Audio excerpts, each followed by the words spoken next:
నమస్కారం. నిన్నటి రోజు వైసీపీ కాన్స్టిట్యూన్సీ విస్తృత మీటింగ్లో గౌరవనీయులు మాజీ ఎమ్మెల్యే వెంకయ్య గౌడ్ గారు మతిపోయి 30,000 మాకు 30,000 మెజార్టీ వచ్చిందని ఎగతాళిగా మాట్లాడినాడు. 30,000 మెజార్టీ ఎంత వచ్చిందో చెప్పమంటారా?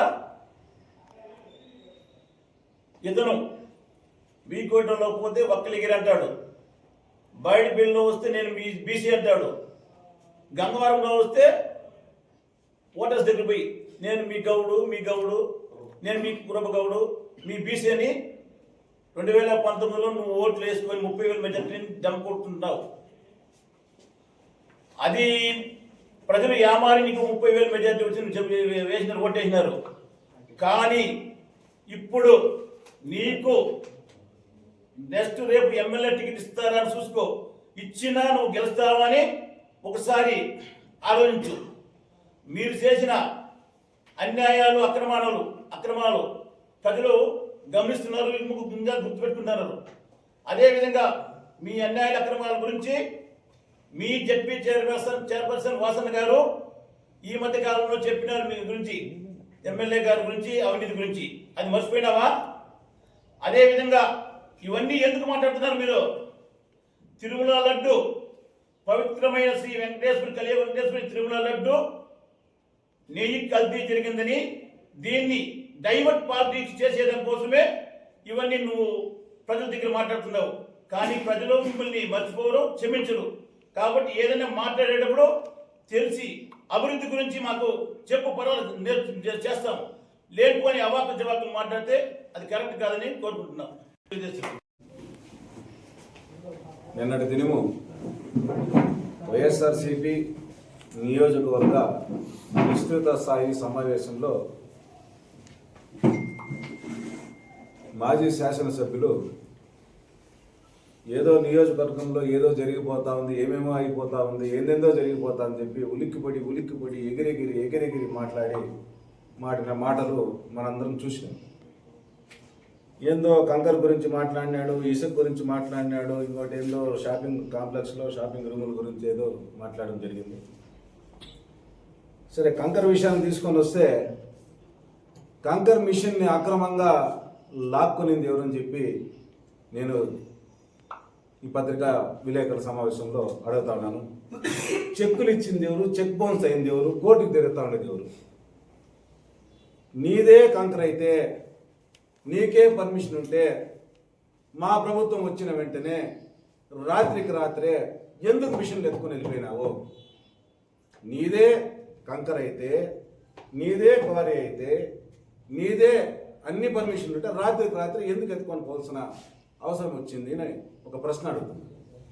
ఇకపోతే పక్కన గండరాజుపల్లి 4 రోడ్ల దగ్గర సాయంత్రం ఊరు పోతే ఇట్లా కొండ మాదిరి కనపడుస్తూ ఉండే గుట్ట, తెల్లారితో పోతే మళ్ళీ ఉండాలి గుట్ట, మళ్ళీ కరిగిపోతా ఉండే, మళ్ళీ గుట్ట పెరుగుతా ఉండే, మళ్ళీ కరిగిపోతా ఉండే. దాని యాడి కర్ణాటక చూడు తోలింది.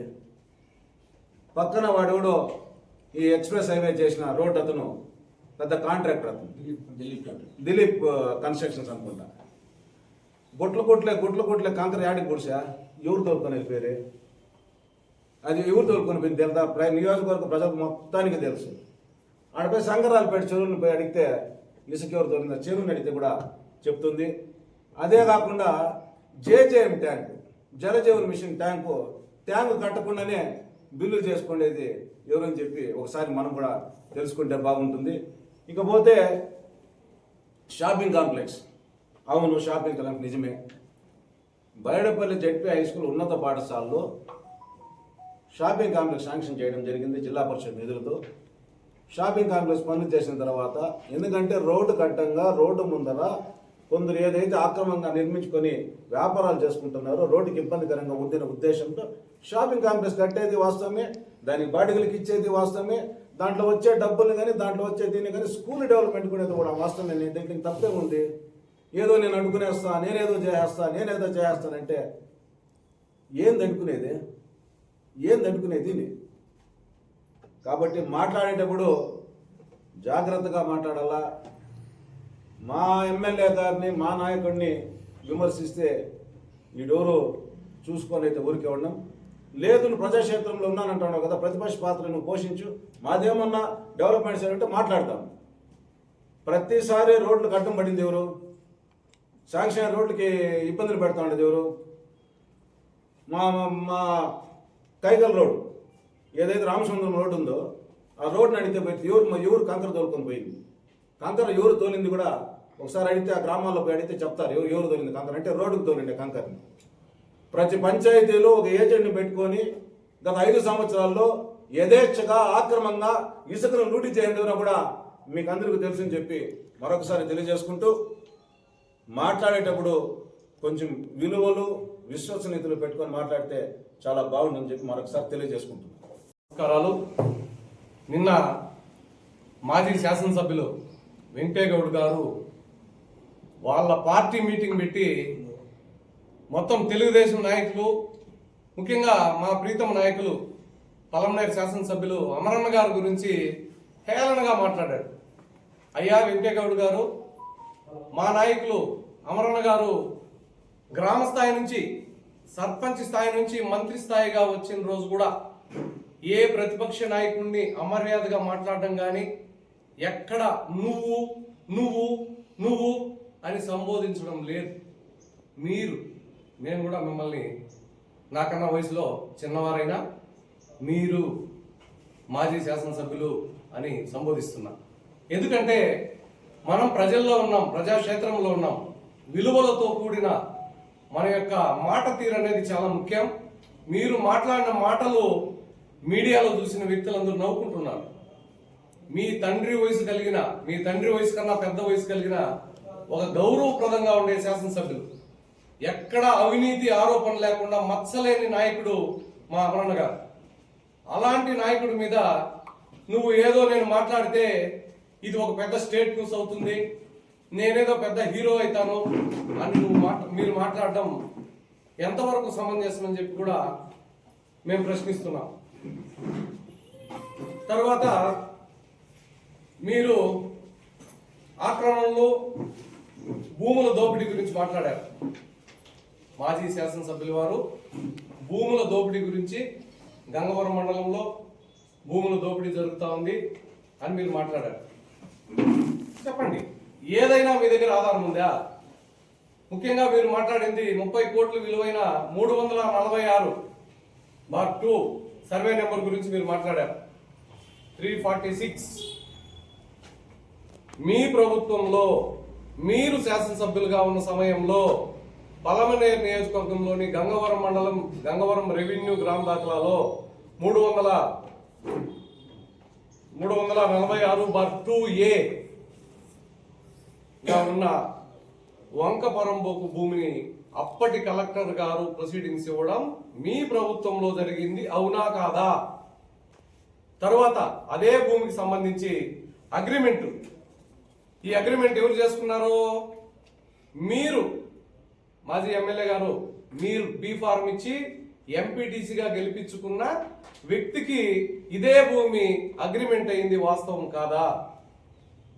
తర్వాత అగ్రిమెంట్ తర్వాత అదే భూమిని మీ ఎంపీటీసీ వైఎస్ఆర్సీపీ ఎంపీటీసీకి రిజిస్ట్రేషన్ అయ్యింది, వాస్తవం అవునా కాదా వెంకయ్యగౌడ్ గారు? ఇవన్నీ మీ హయాంలో జరిగాయి. మీ హయాంలో మీరు కూడా ఆ భూమి కోసం ప్రయత్నించారు.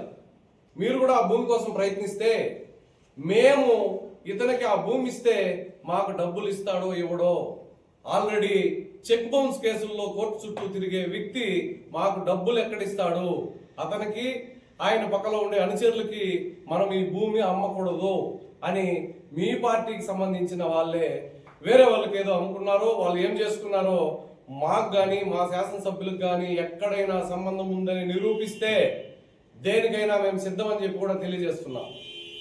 కాబట్టి దోపిడీ కేర్ ఆఫ్ అడ్రస్ వైకాపా. మీరు మా వైసీపీ వాళ్ళు దోపిడీ అనబోయి టీడీపీ వాళ్ళని పొరపాటుగా మీరు మాట్లాడినట్టున్నారు వెంకయ్యగౌడ్ గారు.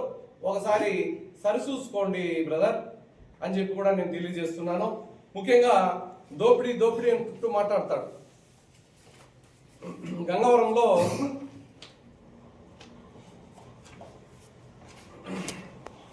సర్వే నెంబర్ ఆర్ఎన్బి రోడ్డు పొరంబోకు సంబంధించి మీ కార్యకర్తలు, మీ వైఎస్ఆర్సీపీ కార్యకర్తలు 12 మంది కలిసి పట్టాలు తీసుకొని కోట్ల విలువైన భూమిని కాజేసింది నిజం కాదా వెంకయ్యగౌడ్ గారు అని అడుగుతున్నా. దీనికి మీరు ఏ రకంగా సమాధానం చెప్తారని చెప్పి కూడా నేను ప్రశ్నిస్తున్నా. అదే మాదిరిగా గంగవరం హై స్కూల్ పక్కలో ఈ మధ్య కాలంలో ఒక ఎర్ర బంకు వెలిసింది. అది రాత్రికి రాత్రే పుట్టుకొచ్చిందా తెలియదు. బినామీ పత్రాలు సృష్టించి ఇప్పుడు ప్రస్తుతంగా ఉన్న గంగవరంలో ఒక కీలకమైన పదవిలో ఉన్న వ్యక్తి కుమారుడు ఈ బంకు పెట్టింది వైకాపా లీడర్ అని చెప్పి మీకు తెలుసా వెంకయ్యగౌడ్ గారు నేను అడుగుతున్నా. వీటన్నిటికీ మీరు ఏం సమాధానం చెప్తారు? మేము విత్ ప్రూఫ్స్ తో మీకు పత్రికా మీడియా సోదరుల ద్వారా నేను తెలియజేస్తున్నా, ప్రశ్నిస్తున్నా వెంకయ్యగౌడ్ గారిని. అదేవిధంగా శరణార్థులు శ్రీలంక నుంచి అక్కడ తలదాసుకోవడానికి ఇక్కడ మన పలమనేరుకు వచ్చి గంగవరంలో శ్రీలంక కాలనీ దగ్గర ఉన్న శ్రీలంక కాలనీ వాళ్ళకు కేటాయించిన భూమిలో వాళ్ళని బెదిరించి వాళ్ళని ఖాళీ చేయించి అక్కడ ఉన్న స్థలాన్ని ఆక్రమించి మీరు పార్టీ ఆఫీస్ కట్టింది నిజం కాదా అడుగుతున్నా నేను. వెంకయ్య గౌడ్ గారు సమాధానం చెప్పగలరా? ఇంకా ఎన్నో ఉన్నాయి మాట్లాడాలంటే.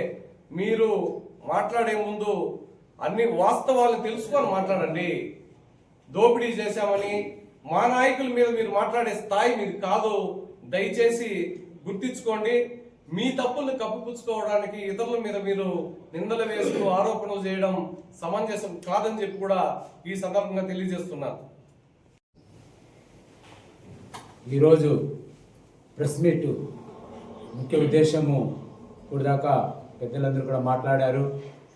అయితే నేను కూడా ఒక 2 మాటలు మీడియా ముఖంగా ఎక్స్ఎమ్మెల్యే వెంకయ్యగౌడ్ గారిని అడగాలనేసి నేను కూడా మాట్లాడుతున్నాను. ఈ మధ్యకాలంలో వైసీపీ పార్టీ వాళ్ళకి పాపం బాగా డిప్రెషన్ అయిపోయినారు. అసలు వాళ్ళు ఎందుకు అరిస్తా ఉన్నారో అర్థం కావట్లే, ఎందుకు ఎగడుతా ఉన్నారో అర్థం కాదు, ఏది అడ్డుకుంటా ఉన్నారో అర్థం కాకుండా అడ్డుకుంటా ఉన్నారు, ఏం మాట్లాడాలో అర్థం కాకుండా మాట్లాడుతూ ఉన్నారు. ఎందుకు ఇట్లా మాట్లాడాల్సి వస్తుందంటే నిన్నటి రోజు ఆయన అసలు కళ్ళు తాగినాడా లేకపోతే వాళ్ళు పార్టీకి సంబంధించిన గంజాయి అమ్ముతారు కదా, వాళ్ళు ఏమన్నా గంజాయి ఏమైనా ఇచ్చేస్తున్నారని తెలియదు. ఎందుకు అట్లా అరిస్తున్నాడు అసలు అర్థమే కదా. అమరన్న గారు ఏమో మాట్లాడేసినట్టు, ఇంకేమో కబ్జాలు అయిపోయినట్టు, ఇంకేమో దోచుకున్నట్లు అసలు ఏమేమో మాట్లాడుతున్నాడు ఆయన. అసలు ఆయన స్థాయి ఏదో ఎక్స్ఎమ్మెల్యే, ప్రజలు ఏదో అమ్మారి చేసుకున్నాం, ఇంకో ఇంతసేపు మన వాళ్ళు చెప్పినారు ఎవరో నేమేం చెప్పి అమ్మారి చోట్లు వేసుకున్నారు అనేసి. నేను ఒక ఎక్స్ఎమ్మెల్యే అయిపోయినానే ఎట్లా ఒక హోందాగా మాట్లాడుతున్నటువంటి దాన్ని ఏం చెప్పాలి అర్థం కాల. చాలా దానికేమో డాక్టర్ అని వేరే పెట్టుకున్నాడు ఆయన. అది ఏం డాక్టరేటో తెలియదు ఆయన. నేను మా వాళ్ళని అడిగిన ఏం బాధ డాక్టరేట్ అంటే, డాక్టరేట్ డబ్బులు ఇచ్చి తీసుకునేది డాక్టరేట్ అనేది. ఆయన అప్పుడు చెప్పి అన్యాయంగా సంపాదించిన డబ్బులతో డాక్టరేట్ తీసుకునేసి ఆయన ఇప్పుడు డాక్టర్ అనేసి చెప్పుకుంటూ ఉన్నాడు. ఆ మాటకి అసలు అది చాలా ఘోరంగా ఉంది, అసలు సంబంధం లేకుండా ఉంది. ఇకపోతే ఆయన అక్రమాల గురించి నిన్న ఏదోదో మాట్లాడారు. అయ్యా ఎక్స్ఎమ్మెల్యే వెంకయ్యగౌడ్ గారు, నీకు వయసు ఎంతో నాకు తెలియదు, కానీ నువ్వు పుట్టక ముందు నుంచి ఆ కాలేజ్ దగ్గర పాపము ఒక షాప్ ఉండింది. బీసీ బిడ్డ, దళితులు. ఇంకోటి ఏమరా అంటే అది అక్రమం అంటావు. అది అక్రమమో సక్రమమో అధికారులు తెలుసుకుంటారు, నీ పని కాదు అది. నీ మారి ఎగరాలంటే నీకంటే ఎక్కువ ఎగడతాం మేము. నువ్వు నిజంగా మొగోడైతే, నేను ఏదో వాగినావు కదా అక్రమాల గురించి, ఇక్కడ చర్చ్ ఎదురుగా అంగుళ్ళు అక్కడి నుండి పెట్రోల్ బంక్ దగ్గర అయితే మొగోడైతే నన్ను తొలగించే జేసీబీ తీసుకురా. నన్ను అన్నావు కదా ఏం పీక్కుంటారో పీక్కోనే, దీని పీకులు ఏం మాట్లాడుతూ ఉన్నప్పుడు ఆలోచన చేసి మాట్లాడాలా. ఆ షాప్లో నేను తీర్చి చూస్తాము. నీ మారి మేము గొర్రె దాటము. ఎందుకు తెలుసా? దానికన్నా అధికారులు ఉన్నారు, చట్టం ఉంది, ఏది పద్ధతిగా చేయాలా ఎట్లా చేయాలనేది మాకు తెలుసు. కాబట్టి దాని చట్టం ప్రకారం చట్టం చేస్తూ ఉంది పని.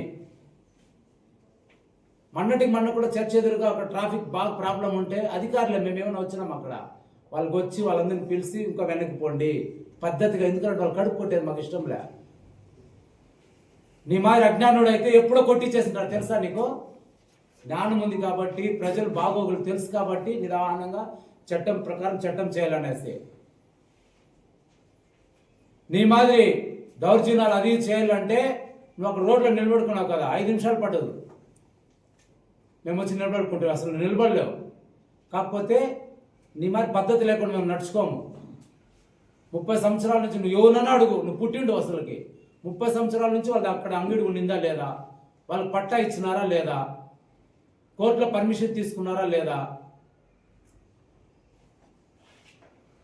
కొంచెం ఆలోచన చేసి మాట్లాడండి. ఏదైనా మాట్లాడితే జనాలు అయ్యో మంచి మాట్లాడినాడు అనే విధంగా ఉండండి. ఇష్టం వచ్చినట్లు మాట్లాడేది, మీసాలు తిప్పేది, ఎగిరేది పద్ధతిగా అసలు మీకు సంస్కారం లేదా అంటున్నా. కాబట్టి ఏం మాట్లాడినా ఆలోచన చేసి ఏది మాట్లాడేది మంచిది, ఏది మాట్లాడకూడదు తెలుసుకొని మాట్లాడండి. ఇకపోతే ఇంకొక మాట మాట్లాడినాడు ఆయన నిన్నటి రోజు. ఇంతసేపు మన వాళ్ళు చెప్పారు, గౌరవ ఎమ్మెల్యే అమర్నాథ్ రెడ్డి గారి గురించి. మా తాత పేరు చెప్పుకుంటా, మా నాయన పేరు చెప్పుకుంటా, ఇంకెవరి పేరు చెప్పుకుండేదే? నీ మరి అడ్రస్ లేనాడు అనుకున్నావు ఆయన. ఆయన వాళ్ళ నాయన పేరు, వాళ్ళ అమ్మ పేరు, వాళ్ళ ఫ్యామిలీ పేరు చెప్పుకుని ఎవరి పేరు చెప్పుకోవాలని చెప్పండి మీరే. ప్రజలు కూడా ఆలోచన చేయండి.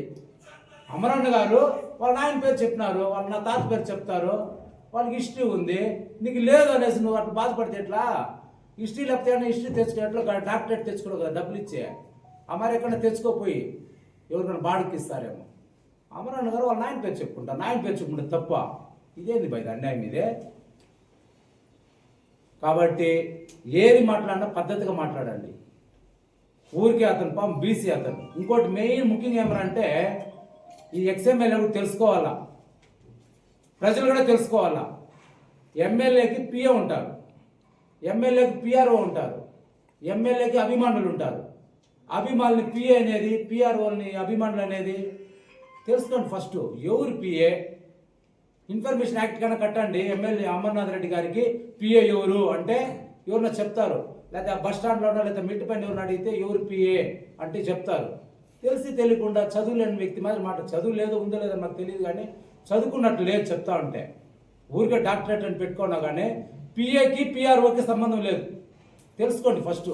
ఊరికే పిఏ పిఏ పిఏ అంటే అసలు బుద్ధి ఉంటే మాట్లాడతారా? ఇంకా మేము మాట్లాడాలంటే ఇంకా చాలా మాట్లాడగలుగుతాము, కాకపోతే సమంజసం కాదు కాబట్టి కొంచెం కంట్రోల్ చేసుకుంటా ఉన్నాం. మీరు చూస్తారు మీడియా వాళ్ళు కూడా ఏదో వస్తుంది మళ్ళీ ఆపేస్తాడు, ఏదో వస్తుందని. కాబట్టి కొంచెం జాగ్రత్తగా మాట్లాడి పద్ధతిగా మాట్లాడితే కనీసం జనాలు ఊంచుకుంటూ ఉంటారు. ఇప్పుడే ఆడ పెట్టాలి అటు పెట్టేస్తున్నారు. నేను మెజార్టీ గురించి మాట్లాడి తిక్కగా ఏంది అసలు నాకు అర్థమే కల్లా. మేము చెప్పినామా నీకు మెజార్టీ రాలేదనే? అది ఎట్లొచ్చింది ఏమనేది పెద్దలు చెప్పినారు, ఏమేమి ఎట్లొచ్చింది, నువ్వు ఏమేమి డ్రామాలు అన్నావని. సరే నీ బాధ ఏదో పడినావు, అయిపోయింది, సంపాదించుకున్నావు, కోర్టుకు పోయినావు, చేతులు కట్టుకున్నావు, ఇంకా చాలా ఉంది నీ కథ.